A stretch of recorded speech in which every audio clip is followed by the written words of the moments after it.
Ito yung nakita ko sa YouTube guys o sa Facebook ata yun guys.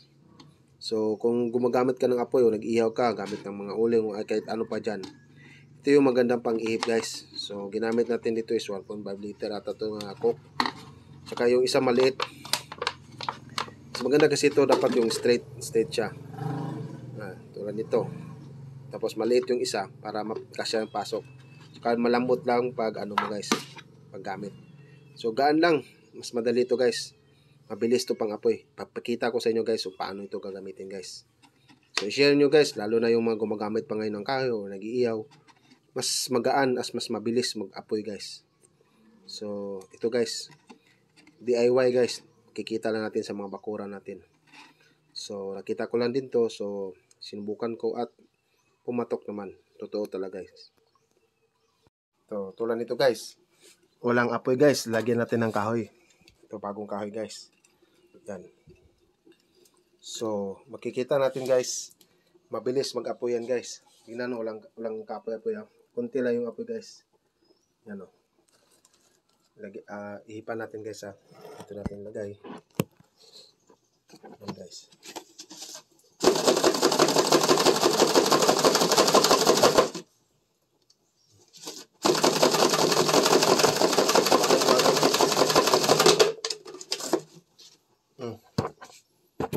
Tingnan nyo guys oh.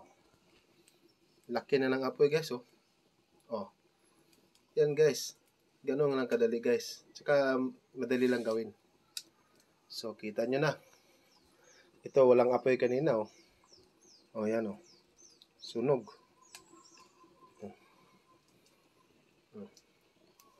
Iba yung apoy kanina di ba? Oh. Mabilis maubos ang kahoy. So ito yung guys ha. Kita ko sa inyo guys. Ito yung ginagamit natin guys. Ito ata 1.5 ata ito or parang 750 ml or 1 liter. Tapos itong isa is 1.5 liter. So pinutol yung 1.5 liter sa dinugtong ng yung isa, yung 1 liter ata. So ito pang yung mga gumagamit pang ngayon ng kahoy, ito yung ginagamit ko. Ito yung mas maganda gamitin. Para buka ng Poy guys. Ang dali-dali lang guys. Hindi na kailangan mag-ihip guys. So ito lang guys.